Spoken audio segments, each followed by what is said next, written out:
Episode की शुरुआत होती है ट्रैकिंग में घूमी फुजीबिरो के डोमेन एक्सपेंशन से शिमेरा शेडो गार्डन के अंदर। ये कोई नॉर्मल डोमेन नहीं है, ये इनकम्प्लीट है, लेकिन फिर भी बहुत डेंजरस है। पूरा एनवायरनमेंट ब्लैक शेडोज से भर चुका होता है और मेगुमी इस जगह का किंग होता है। रेजियल रेडी डोमेन के अंदर फंसा होता है और उससे तुरंत समझ आ जाता है कि यह नॉर्मल सिचुएशन नहीं है। मेगुमी यहाँ अपनी शेडोज का फुल एडवांटेज ले रहा होता है, मल्टीपल अटैक्स के साथ, डिफरेंट डायरेक्शन से सरप्राइज हिट्स और एनवायरनमेंट का कंट्रोल।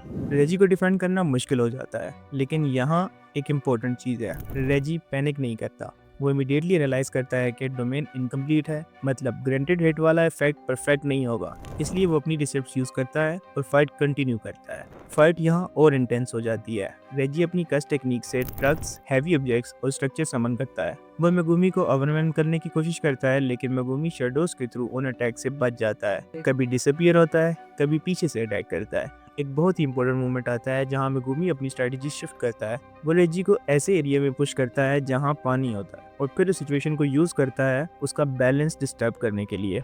ये सिर्फ फिजिकल फाइट नहीं है, पूरे टैक्टिकल गेम प्ले है। एपिसोड का सबसे जीनियस मोमेंट, मेगुमी रियलाइज करता है कि रेजी अपनी डिसेप्ट्स के थ्रू मास क्रिएट कर रहा है, तो वो उसी चीज को उसके अगेंस्ट यूज करता है। वो अपने एलिफेंट चिकिगामी को इस पर गिरा देता है। मेगुमी की कोशिश इसे क्रश करने की नहीं थी, बल्कि सिर्फ इसे रिसिप्ट यूज करने से रोकना था, ताकि वो अपने अटैक्स प्रिपेयर कर सके।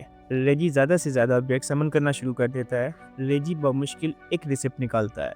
ये एक परफेक्ट आईक्यू प्ले होता है। यहाँ रेजी खुद को मेगुमी की शेडो स्टोर में घुसा देता है और वहाँ से निकलने के लिए कार की मदद लेता है। रेजी वहाँ से निकलते ही मेगुमी पर 3 गन का 2 स्टोरेज रूम फेंक देता है, लेकिन मेगुमी एकदम से डोमेन ऑफ कर देता है, जिससे वह रूम डोमेन में ही रह जाता है। रेजी डोमेन से निकलते ही स्विमिंग पूल में गिर जाता है। रेजी बाहर आता है। पूल की एक साइड रेजी और दूसरी साइड मेगुमी होते हैं। दोनों आराम आराम से चलते चलते एक दूसरे के पास आते हैं और हैंड टू हैंड फाइट शुरू करते हैं, लेकिन मेगुमी का डिवाइन डॉग आकर रेजी का लेफ्ट शोल्डर उसके दिल तक कट कर देता है, जिससे रेजी लड़ने के काबिल नहीं बचता।